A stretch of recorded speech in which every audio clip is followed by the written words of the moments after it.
Hai semuanya, Assalamualaikum warahmatullahi wabarakatuh. Kembali lagi di channel Mega Lestari.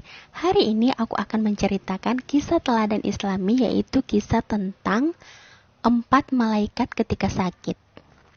Dan buat teman-teman yang baru pertama kali datang di channel aku, maupun sudah subscribe lama, terima kasih banyak. Kalau misalnya ini adalah video pertama yang teman-teman nonton di channel ini, welcome, aku upload video tentang kisah-kisah teladan Islami setiap harinya. Jadi kalau teman-teman suka dengan salah satu kisah tersebut, please subscribe channel ini dan nyalakan lonceng notifikasinya biar teman-teman jadi orang pertama yang tahu pas video aku di-upload. Oke, daripada penasaran, kita langsung aja ke ceritanya ya teman-teman. 4 malaikat ketika sakit. Ketika Allah Subhanahu wa Ta'ala telah menetapkan seorang hambanya yang beriman, baik itu laki-laki atau perempuan, akan mengalami sakit, maka Allah akan mengirimkan 4 malaikat kepada orang itu. Malaikat pertama diperintahkan untuk mengambil kekuatannya, maka orang itu menjadi lemah, tidak seperti biasanya. Malaikat kedua diperintahkan untuk mengambil selera makannya dari mulutnya, maka ia jadi enggan makan walau terkadang merasa lapar. Malaikat ketiga diperintahkan untuk mengambil kecerahan wajahnya, maka orang-orang di sekitarnya akan melihat bahwa ia sangat pucat. Dan malaikat keempat diperintahkan untuk mengambil dosa-dosanya, maka ia terbebas dari dosa, kecuali dosa yang berhubungan dengan hak-hak manusia. Ketika Allah Subhanahu wa Ta'ala menghendaki hamba yang beriman itu sehat kembali, maka Allah memerintahkan malaikat pertama untuk mengembalikan kekuatannya dan ia akan berangsur kuat kembali. Malaikat kedua diperintahkan untuk mengembalikan selera makannya, maka ia akan senang makan dan itu membantu memulihkan kesehatannya. Malaikat ketiga diperintahkan untuk mengembalikan kecerahan wajahnya, maka kepucatan wajahnya berangsur menghilang dan kembali cerah seperti sedia kala. 3 malaikat itu telah selesai melaksanakan tugasnya dan tidak lagi membawa beban apapun. Tinggal malaikat keempat yang menunggu perintah Allah turun kepadanya sehingga ia tidak harus membawa seperti ketiga malaikat temannya itu. Tetapi perintah itu tidak datang-datang juga. Karena itu ia memberanikan diri bertanya kepada Allah, "Wahai Allah, kami berempat adalah hamba-hambamu yang patuh kepada perintahmu. Mereka bertiga telah engkau perintahkan untuk mengembalikan apa yang mereka ambil. Mengapa tidak engkau perintahkan aku untuk mengembalikan apa yang aku ambil dari hambamu itu?" Allah Subhanahu wa Ta'ala berfirman, "Kemuliaan yang aku miliki tak pantas membuatku menyuruhmu untuk mengembalikan dosa-dosanya setelah aku membuatnya kepayahan karena sakit yang dialaminya."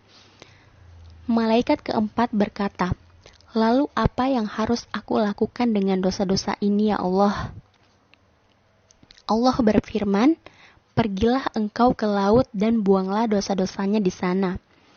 Malaikat keempat segera turun ke laut dan membuangnya di sana, dan ia terbebas dari beban sebagaimana ketiga malaikat temannya.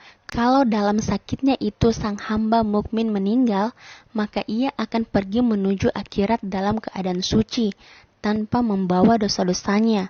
Tentulah dikecualikan dosa-dosa yang berhubungan dengan hak-hak anak Adam lainnya. Hal ini mungkin salah satu penjabaran dari sabda Nabi SAW, sakit panas sehari semalam adalah pelebur dosa setahun. Dalam riwayat lainnya, Nabi SAW menjelaskan bahwa ketika seorang hamba mukmin sakit dan ia tidak bisa mengerjakan amalan-amalan istiqomah yang biasa dilakukan waktu sehat, maka Allah Subhanahu wa Ta'ala memerintahkan malaikat mencatat pahala dari amal-amal kebaikan tersebut untuknya, walau ia tidak bisa mengerjakannya karena sakit yang dideritanya.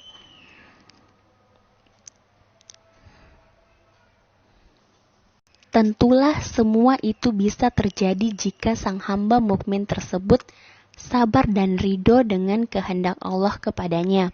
Bukan justru mengadukan atau memprotes Allah yang menghendakinya sakit kepada pengunjung-pengunjung yang menjenguknya. Dalam keadaan sakit tersebut seharusnya lah seorang hamba melakukan ikhtiar untuk berobat atau ke dokter, tetapi tidak boleh meyakini bahwa obat atau dokter tersebut yang menyembuhkan penyakitnya. Kalau keyakinan seperti itu tertanam, bisa-bisa ia terjatuh pada kesyirikan yang samar atau syirik khafi. Karena sesungguhnya lah hanya Allah yang berkehendak menyembuhkan, sebagaimana hanya Allah pula yang menghendakinya menjadi sakit. Maka ikhtiar itu ada batasnya. Setelah itu harus tawakal kepada Allah tentang hasilnya, yang mana tawakal tersebut tidak ada batasnya. Jangan sampai kita terjebak dengan pameo atau berusaha atau ikhtiar tanpa batas dan tidak pernah sempat untuk tawakal. Apa jadinya kalau kita meninggal dalam keadaan ikhtiar sementara kita belum pernah atau belum sempat tawakal kepada Allah? Jadi itu dia tadi ya teman-teman, kisah teladan kali ini. Semoga kita semua dapat memetik hikmah dari kisah ini. Semoga Allah senantiasa menguatkan iman kita dan semoga Allah menjadikan kita manusia yang beruntung di dunia dan di akhirat. Amin ya rabbal alamin. Assalamualaikum warahmatullahi wabarakatuh.